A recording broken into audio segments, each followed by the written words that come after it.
Hi, my name is Claire Walton, 30 years old, currently living and working in New York in the hospitality technology industry. On those early winter days, when the cold wind began to sweep through the streets, my parents called only to say one short sentence. Thanksgiving this year is only for adults. You should make other plans. They believed I wasn't grown up enough, simply because I had no husband, no children. While the whole family was happily posting glamorous photos at Aspen Peak Resort, they had no idea that I was the one behind it all, the young CEO who turned the resort into an icon. And then, while they raised their glasses with pride in the presidential suite, all I needed was one call to customer service. Move the Walton family to a standard room. The presidential suite must be reserved for real guests. Have you ever been dismissed or excluded from your family's holiday table just because you didn't fit their mold? And where are you watching this story from? Tell me in the comments so I know I'm not alone. Now let me take you back to the very beginning. In early November, when the trees along Fifth Avenue had shed the last of their golden leaves, my phone rang. The screen lit up with the familiar words. Mom calling. I picked up, and within the first seconds I recognized that particular tone, half gentle, half commanding, the voice my mother always used right before saying something that would inevitably hurt me. Claire, she began. This year we've decided to celebrate Thanksgiving a little differently. Just for adults, you understand. I curved my lips into a faint smile, though she couldn't see it. I was 30 years old, had lived independently in New York for nearly a decade, yet in my family's eyes I still wasn't as much of an adult as my brother Michael. Simply because I wasn't married, didn't have children, and hadn't followed the standards they valued most. I asked again, just to be sure. What do you mean I'm not invited?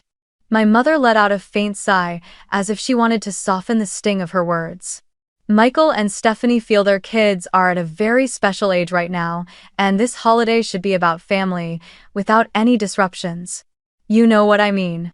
I fell silent for a few seconds, staring out the window of the high-rise office where I lived and worked, the gray sky in the distance already warning of the winter ahead.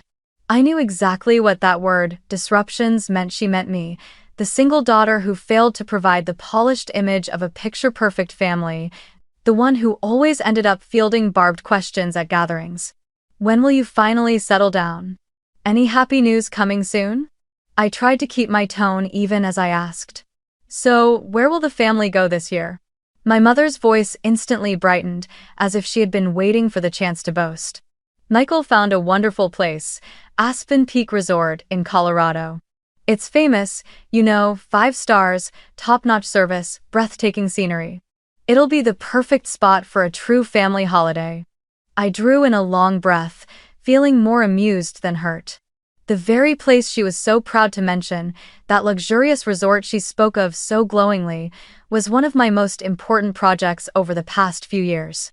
But, of course, in their eyes, I was still the daughter who wears jeans to events, the girl working on computers no one really understands. I replied simply, "That does sound great. I hope everyone enjoys it." On the other end, my mother seemed surprised. She must have braced herself for anger, reproach, or at the very least disappointment. Instead, I surrendered no argument, no plea. Good, I'm glad you're mature enough to understand. Michael was worried you'd make things complicated. Oh. I gave a faint smile, though only inside. I won't cause any trouble, wishing everyone a wonderful holiday. After hanging up, I leaned back into the leather chair in my high-rise office. Through the massive glass window before me, I could see snow beginning to fall across the mountain slopes, blanketing them in white. Below, streams of guests bustled in and out of the grand lobby at Aspen Peak Resort, the 5-star destination in Colorado where I was not just a familiar guest, but the true owner. To employees, to partners, to the hospitality industry at large, I was known as M.H. Walton, CEO of Alpine Retreats, the company that had acquired and revitalized a string of resorts across the Rockies. But to my parents and my brother, I was still just Claire, the daughter who wasn't settled, who had no family, who wasn't mature enough to sit at the holiday table.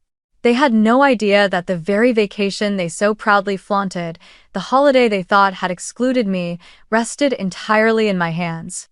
A week after that call, as New York slipped deeper into the chill of early winter, I opened my phone and was immediately flooded with family photos plastered across social media. Michael and Stephanie were never ones to shy away from showing off, and this year they had every reason to post even more. In the first picture, the entire Walton family posed before the towering Christmas tree in the main lobby of Aspen Peak Resort. The tree sparkled with thousands of tiny lights, deep green wreaths adorned with crimson ribbons, and neatly stacked gift boxes nestled at the base. My father, Richard, wore the gray suit he reserved for important occasions, looking confident with one arm draped around my mother. My mother, Elaine, in a navy blue knit dress, wore a radiant smile as though she had just stepped out of a holiday brochure. Michael and Stephanie stood in the center, holding hands, with their two children, Emma and Lucas, perched in front of them in sweaters with playful turkey designs. Everyone was smiling, the lights glowing warmly across their faces, making the image look like a perfect postcard of a dream Thanksgiving. Beneath the photo, a caption appeared with a tone dripping in implication. Finally, a Thanksgiving that feels right. No distractions, no chaos, just family. I froze at the word distractions, my eyes fixed on the screen as if the word itself had pierced me straight through the chest. That was what they called me, not directly, but no less clear. In the picture-perfect portrait they had crafted, I had no place. I was the piece cut away, the inconvenience removed, so they could have their flawless frame without trouble. Scrolling down to the comments, I saw familiar names. Aunt Martha, Uncle Thomas, even some of the family's longtime friends. Everyone gushed. Beautiful, truly a model family. The kids are adorable. A few, more perceptive, asked the obvious. Wait, where's Claire? Why isn't she in the photo? I held my breath, waiting for the response. Then Michael chimed in right beneath. Adults only Thanksgiving this year. Some people aren't ready for this kind of tradition yet. I read those words again and again, my chest tightening with each pass. I was 30 years old, leading hundreds of employees, signing contracts worth tens of millions, running an entire chain of resorts across the Rockies. But in my brother's eyes, I still wasn't ready to sit at the table with them. The next photo appeared, the family seated inside Pinnacle, the resort's most luxurious restaurant. My father held a glass of brandy, trying to project refinement. My mother leaned towards Stephanie, her face glowing with delight, as if her daughter-in-law were the brightest jewel the family had ever possessed. In front of Michael sat a bottle of expensive red wine, one I knew the exact price of, since I was the one who had approved the contract to import it. Stephanie smiled, angling the camera just so, making sure the glass wall behind them revealed the sweeping view of snow-draped mountains. The caption read, "Pinnacle Dining, Thanksgiving the way it's meant to be celebrated." I let out a quiet laugh, tinged with bitterness. Their idea of a true Thanksgiving dinner was staged inside a space I had built, yet they had no idea. I kept scrolling. Stephanie had posted another short video. The kids skipping down a stone hallway, their laughter echoing, with a great fireplace blazing in the distance. In the clip, Michael's voice could be heard. This is the kind of Thanksgiving memories we wanted for our kids. Special, exclusive. Exclusive, special. Each word cut into me like the edge of a knife. While they basked in their so-called exclusive holiday, I sat alone in my office on the top floor of that very resort, staring out the wide glass window as heavy snow blanketed the mountains. From below, the glow of the grand lobby rose upward, casting into my eyes the golden brilliance of a celebration I had been excluded from. Outside the window, the snowfall thickened, each flake like a quiet whisper from the past. I thought of the Thanksgivings of my childhood.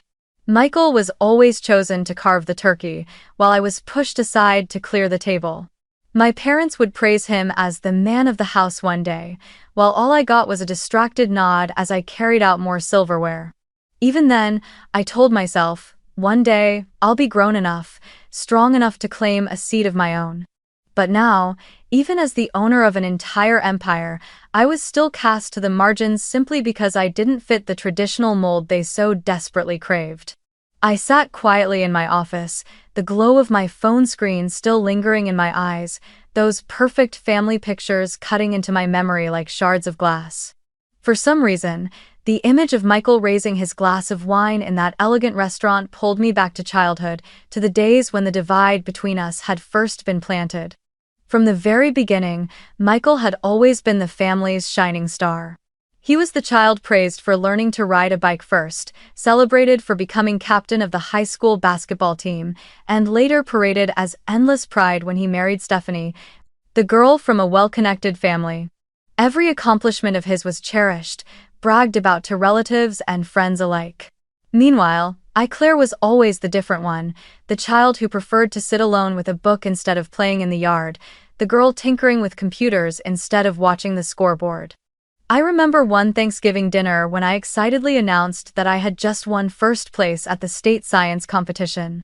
My father gave only a distracted hum before turning to shower Michael with praise for scoring the winning basket at a school game. I forced a smile, but inside, a scar was etched deep and it has never quite healed. As I grew older, the gap only widened. The family saw Michael as the image of a grown man, while I was forever labeled the child who hasn't figured it out. Even when I earned a full scholarship to college, my mother's only response was, "You're lucky." Yet when Michael graduated with an average degree and landed a mediocre office job, the whole family threw a celebration as if he had just been named CEO of a Fortune 500 company. That was when I realized that recognition from my family would never truly belong to me. Instead of endlessly trying to prove myself, I chose silence and to work hard for my own sake. At 22, while my friends were still struggling to land their first jobs, I had already founded a small startup specializing in hotel booking management software. The idea came to me during an internship at a mountain resort, where I saw firsthand how constant glitches in their reservation system left guests frustrated. I spent countless sleepless nights writing code, surviving on instant noodles, and living in a shabby rented apartment, all to chase the dream that one day hotels would run seamlessly thanks to my software. In the beginning, it was tough. I had to knock on the doors of small inns, persuading them to try my product. But little by little, I gained clients, gathered feedback, and eventually caught the attention of investors. That tiny piece of software became the foundation for a larger company, and from there, I stepped into a world my family could never have imagined. By the age of 26, I sold that first company for tens of millions of dollars, then reinvested in hospitality technology. I began buying old, failing resorts and transforming them into luxury destinations. Aspen Peak was one of them. Once a rundown property, I turned it into a symbol of elegance in the Rockies. Yet every time I came home for the holidays, when my parents introduced me to acquaintances, they would still say, "Our daughter works with computers." Something not very clear. No mention of the hundreds of employees I oversaw. No acknowledgement that I had once been featured on the cover of a business magazine's 30 Under 30 special issue. To them, I was still just their 30-year-old daughter in jeans, unmarried, without a stable life. That contrast often left me torn between laughter and tears. Sitting in my office, I looked down at the stream of guests below. They dragged suitcases happily, checked in at the front desk, posed eagerly for photos beneath the crystal chandeliers. I knew every corner of this place, every framed picture on the wall, every panel of glass in the windows. They were the result of years of my persistence, sweat, and sacrifice. And yet my family, the very people who should have been my source of support, had never once seen me as complete. All they ever saw were the shortcomings against their standards, branding me as unworthy.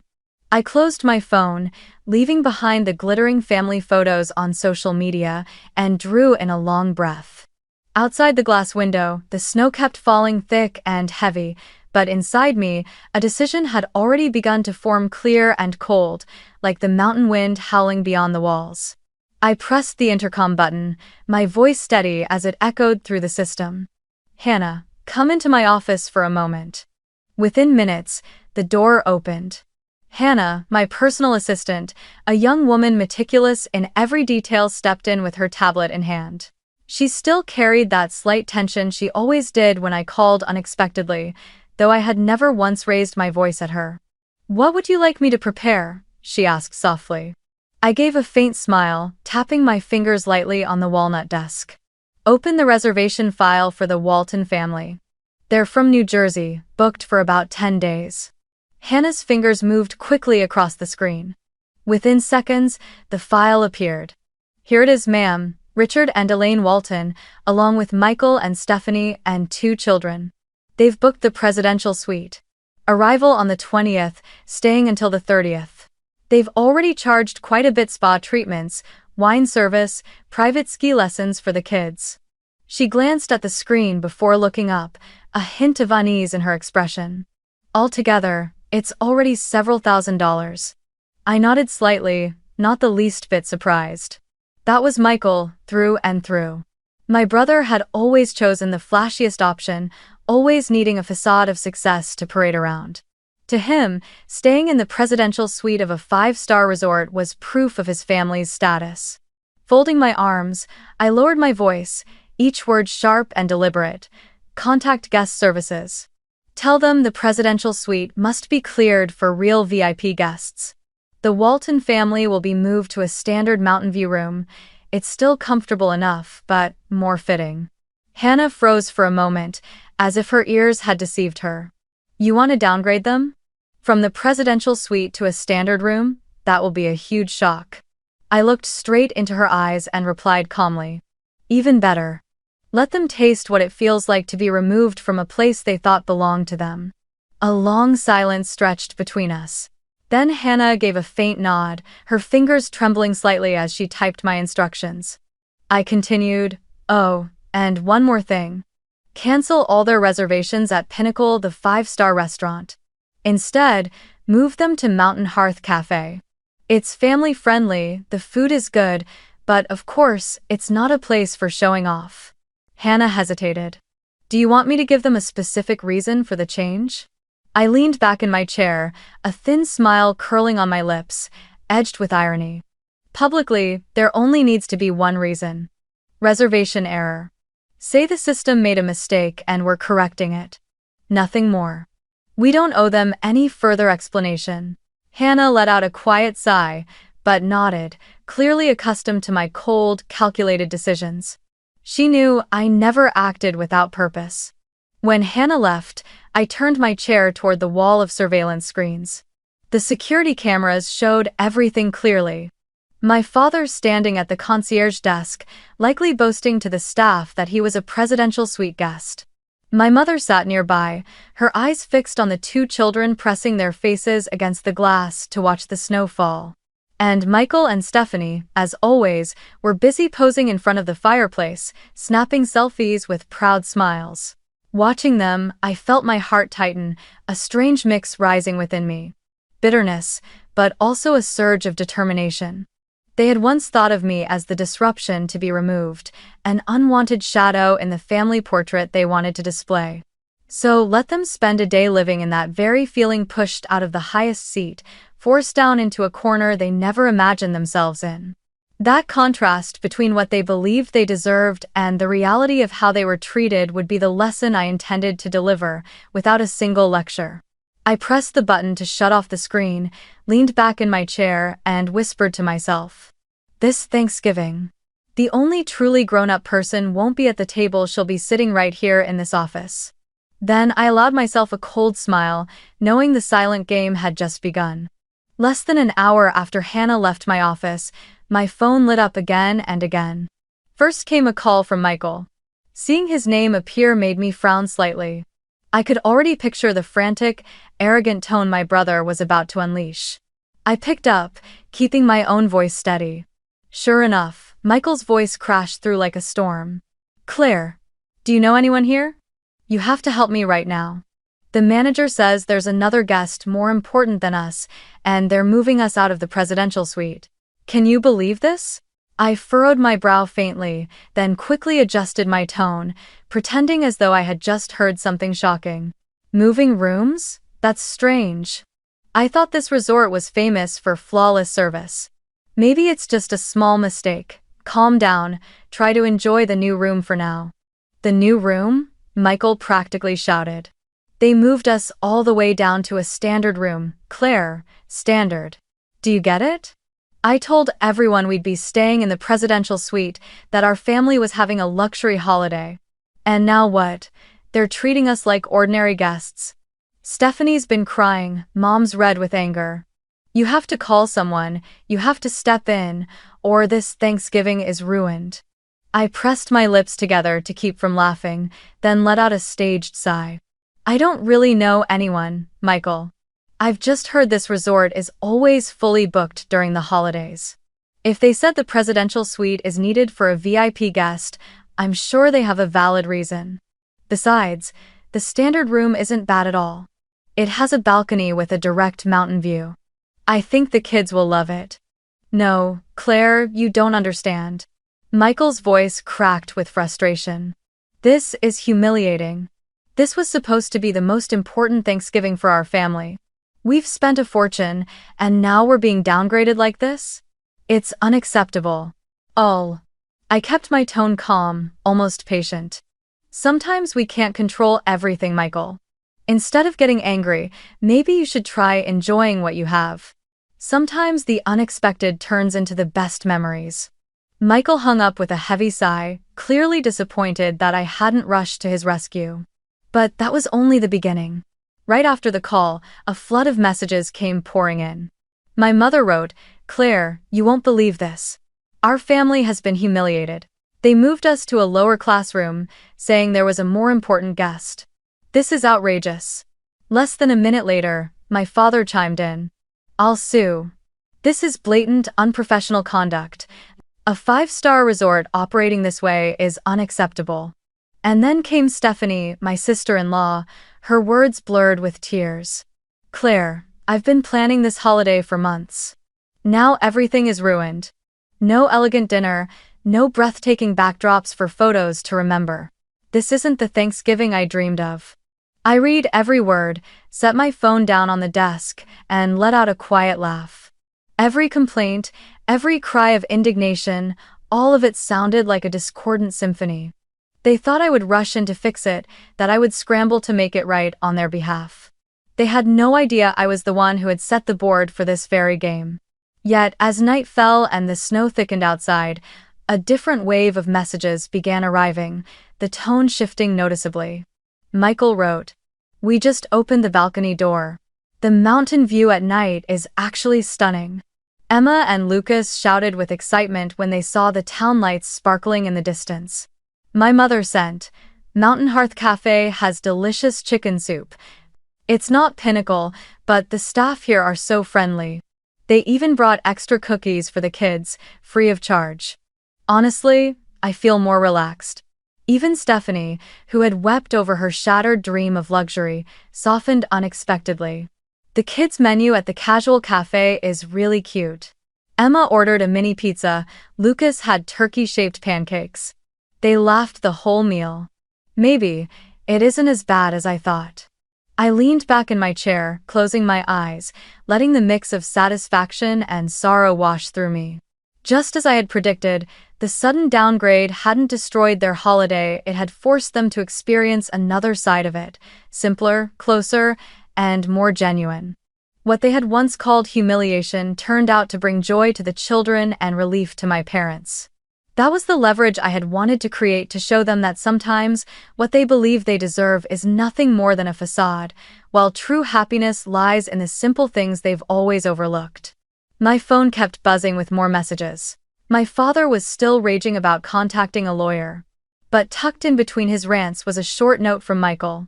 "Claire, maybe we should try enjoying this the way you said. The kids are happy, and that's what matters." I laughed softly. For the first time in years, my brother had taken my advice even if he had no idea I was the one pulling the strings that led them here. A quiet sense of satisfaction welled up inside me, like a chess player watching her opponent retreat exactly along the path she had anticipated. That night, as snow blanketed the pathways around the resort and golden light glowed from the warm rooms, my phone rang again. The screen showed a familiar name. Mom. I paused, surprised. After the storm of angry messages that afternoon, I hadn't expected her to call me directly. I hesitated for a few seconds before answering. On the other end, my mother's voice came through tired, but carrying something softer than usual. Claire. She faltered, as if searching for the right words. We were wrong to leave you out of this holiday. The kids, they miss you so much. Emma keeps asking why Aunt Claire isn't here. Lucas even brought out the picture you gave him last year to show everyone at dinner. I feel truly awful. I stayed silent, letting her words fall, each one heavy like the snow outside. For the first time in years, my mother admitted she had been wrong. I didn't interrupt, I just listened. And perhaps it was that silence that prompted her to go on. Claire, something strange happened. When we checked in, the staff at the front desk kept asking if our family knew anyone named M.H. Walton. They looked at us strangely, as if waiting for some sort of confirmation. I don't understand. M.H. Walton. Your middle name is Harper, isn't it? Harper Walton. Her voice dropped lower, almost a whisper. It all just feels too coincidental. I bit my lip lightly to keep a sigh from escaping. So, the pieces were already beginning to fall into place in her mind. But I didn't rush to confirm or deny. Instead, I shifted the conversation deliberately. Are you enjoying the holiday, Mom? How's the new room? Comfortable enough? On the other end, I heard her exhale a long, weary breath. Honestly, at first I thought it was humiliating. But then, it wasn't as bad as I imagined.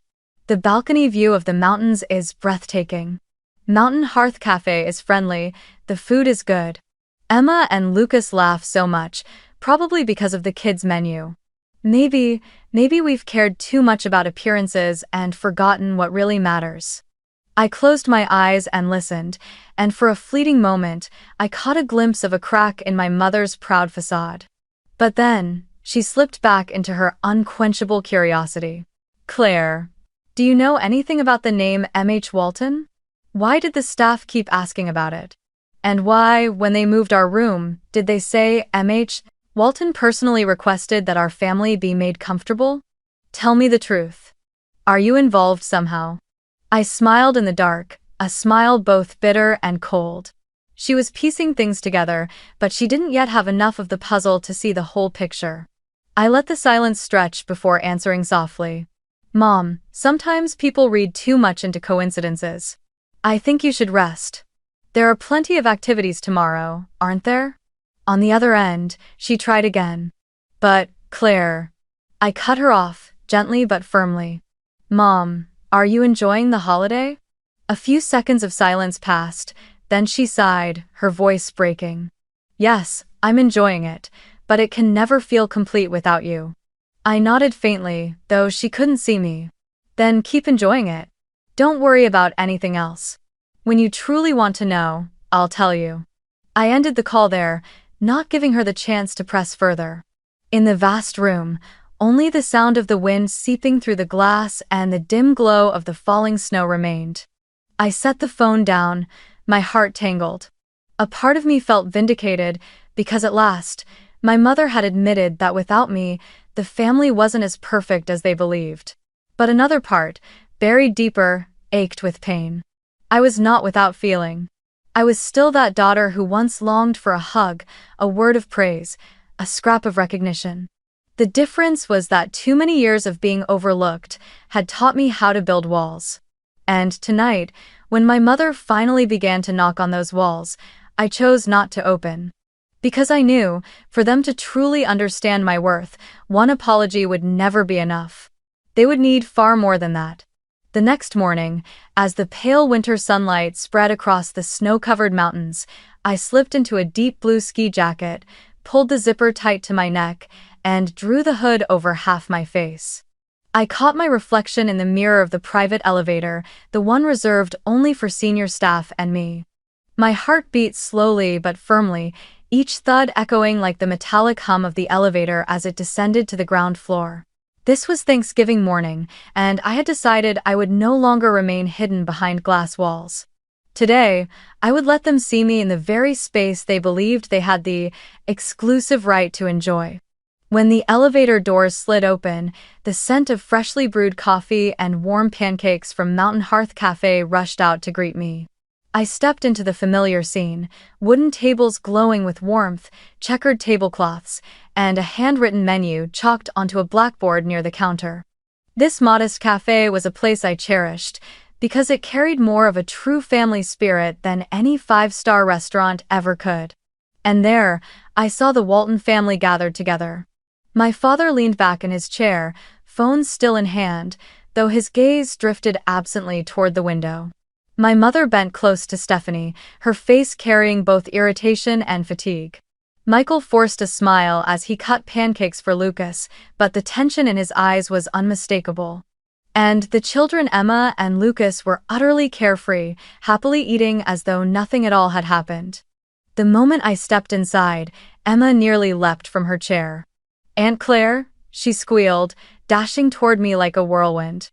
Lucas wasn't far behind, abandoning his plate to chase after his sister. "You're here too? Are you coming to have breakfast with us?" Both children wrapped their arms tightly around my legs, their eyes sparkling with surprise and delight. I knelt down, pulling them into my arms, their warmth softening my heart for just a moment. "Yes, I'm here too," I smiled, brushing Emma's hair back. "Do you like it here?" "We love it. They even have turkey-shaped pancakes," Lucas exclaimed, his voice bubbling with excitement. At the table, however, my parents and Michael froze. Their faces drained of color, as if they'd just seen a ghost in broad daylight. My father slammed his phone onto the table, his eyes blazing. My mother raised a trembling hand to her mouth, her eyes wide with shock. Michael sat utterly stiff, his spoon suspended midair. I walked slowly toward them, the children still clinging to my hands. The atmosphere grew so heavy that every sound in the cafe, the clinking of glasses, the scrape of silverware, the hum of cheerful chatter, seemed to fade into silence. Finally, my mother broke it. Her voice quivered, barely above a whisper. You're the owner here, aren't you?" The question lingered in the air, sharp as a blade. I stopped, meeting her eyes directly, then gently placed a hand on Emma's shoulder and guided her back toward her chair. "You want the truth, Mom? Then I'll tell you." I sat down across from them, pulling back my hood and scarf, revealing the face they had always thought belonged to the wayward, unstable daughter. But today, I was no longer the Claire they remembered. I was Claire Walton, or rather, M.H. Walton, the one who had built this entire empire. I began slowly. I started my first job when I was 22. It was just a small piece of software to manage hotel bookings. I spent countless nights awake, working in a cramped apartment with nothing but an old laptop and a dream. After a few years, I sold that software, and with the money, I invested in hospitality technology. Step by step, I bought failing resorts and transformed them into leading destinations. Aspen Peak was one of them. And over the past 7 years, I have quietly built Alpine Retreats, a company now valued in the hundreds of millions. Oh, the warmth of the cafe seemed to shift into a heavy silence. My mother's fingers clutched the edge of the tablecloth. My father leaned back in his chair, eyes drifting far away as though trying to escape reality. Michael kept his head down, hands twisted tightly together, avoiding my gaze. I set down my coffee cup, my voice low and deliberate, each word ringing clear enough for them all to hear. I didn't keep this a secret because I was ashamed. I didn't hide it because I was afraid of you knowing. I wanted to see, do my parents love me for who I am, or only when I succeed by your standards? I needed to know, if I were just Claire, an ordinary woman with no husband, no children, no status, would I still have a place at this table? My mother blinked rapidly, her eyes glistening with tears. My father clenched his jaw, then exhaled a long, heavy breath. It was Michael who broke the silence first. His voice came out rough, stripped of the arrogance he usually carried. I always thought you weren't grown up enough to handle anything big. You were always different. I thought you'd never accomplish anything significant." He paused, biting his lip, then admitted, I was wrong. I've been wrong for a long time. I held his gaze, refusing to look away, letting old memories surge back. Do you remember when we were kids and you built that snow fort in the backyard? You told me I could only pass you snow bricks from the outside, that I was too small to build something big. I gave a faint, bitter smile, though behind it was an old wound that had never healed. You've been doing that for 20 years. Always assuming I was too small, too weak, too different to be part of the big project of the family. And this Thanksgiving, you just repeated the same thing. Michael lowered his head, unable to say another word. I saw his shoulders trembling, whether from shame or regret I couldn't tell. My mother rushed in, her voice shaking. Claire, I never meant to exclude you. It's just, I thought if we went along with Michael and Stephanie, everything would be easier. I thought you would understand. I turned to her, my tone not harsh, but resolute. Understand what, Mom? That I'm not grown up enough to be present? That family happiness can exist just fine without me? Elaine broke down, tears streaming down her face. My father watched her, then gave a small nod, the gesture of a man finally willing to bow his head. His voice was low but steady. Claire, I was wrong. I was blind enough to think success was only what Michael represented, family, children, a title that was easy to brag about. I never took the time to learn what you were actually doing. I was never proud of you, simply because you didn't fit the mold in my head, and that was my greatest mistake. I stayed silent, letting his words sink into the air. I wanted them to recognize their faults, not just to apologize to me, but for the first time to hold a mirror up to themselves. At last, I answered slowly. I never asked for pride, never needed applause. I only wanted to be seen as part of the family, nothing more. But time after time, I was pushed aside. From dinners to holidays, even in introductions, you left me as nothing but a shadow. Michael lifted his head, his eyes red. I remember all the times Mom introduced me as, "This is my son, Michael, a senior manager." And when it was your turn, she would just say, "My daughter works with computers." Not very clear what exactly. I stood there in silence, as if I agreed. I never asked more, never noticed that you were fighting your own battles. And now I feel ashamed. I looked at my brother, and for the first time, he no longer felt like the wall blocking my path, but a man crumbling under the weight of truth. I drew a deep breath, then said, Michael, I don't need you to feel ashamed. I only need you to remember I'm no longer the little girl shut out of the snow fort. I've built an entire mountain of my own. And now, if you truly want to, you can step inside. But not as the commander, only as a brother. The table sat in silence for a long while. From the window, I could hear Emma and Lucas laughing, their faces pressed against the glass as they watched the snow drift down outside, blissfully unaware of the storm brewing inside the adults. Looking at them, I felt a faint flicker of hope. Maybe if this generation had faltered, the next still had a chance to learn what it meant to love fairly. My mother wiped her tears and reached across the table, her hand trembling as it closed around mine. Daughter, I'm sorry. From now on, you will never be left out again. I promise. I gave a small nod, but inside I knew. Promises need time to prove themselves. I had heard too many empty promises in my life. This time, I needed to see action.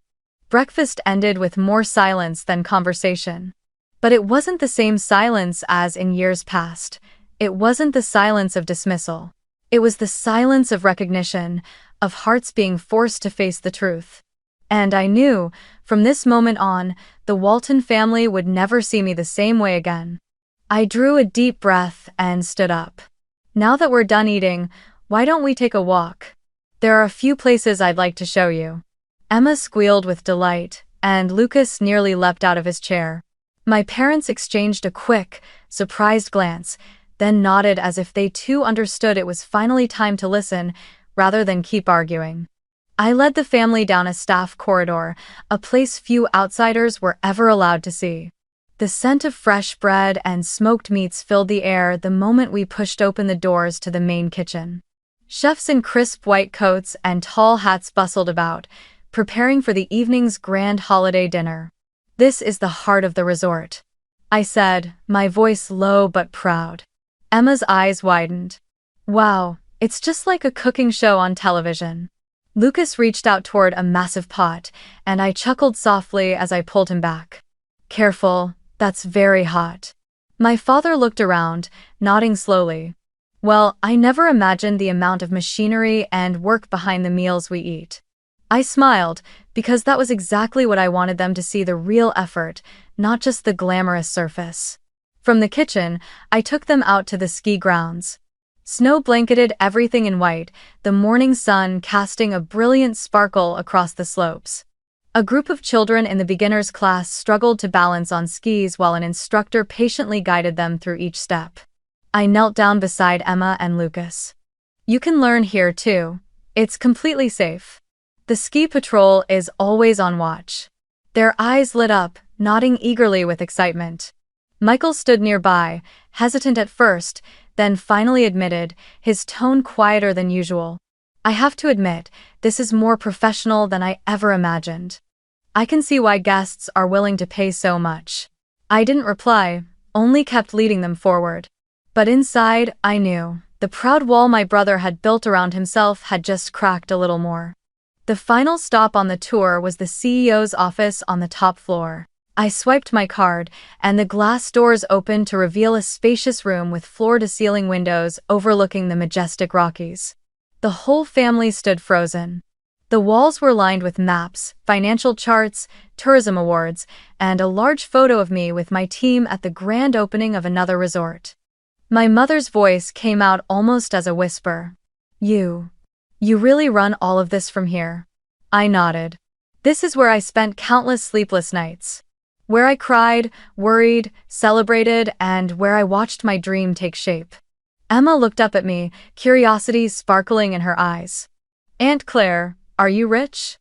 Her innocent question left the adults at a loss for words. I knelt down to her level, smiling gently. "I'm successful, Emma. And happy, because I built something I can be proud of. Being rich is just numbers. Success is when you create something you truly believe in." Lucas whispered, "I want to grow up to be like you." I ruffled his hair. "Then remember this: never let anyone tell you you're not good enough just because you're different."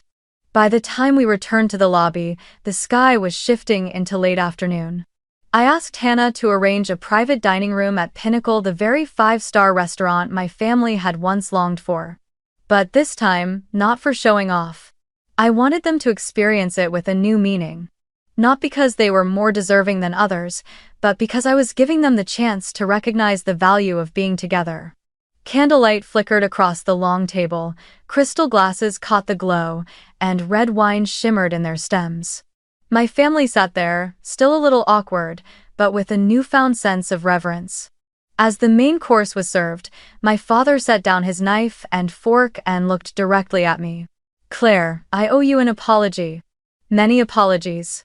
I didn't ask, I didn't listen, I didn't see you." I was blinded by the image of Michael, chasing after what I thought success should look like, and I forgot that each child has their own path to success. His voice grew hoarse. Michael nodded firmly beside him. "I'm sorry too, little sister. I was selfish. I kept thinking I knew what it meant to be grown up, but the truth is, I was the one who hadn't grown at all." Stephanie reached for my hand, her eyes brimming. "I'm sorry as well, Claire. I contributed to the distance between us."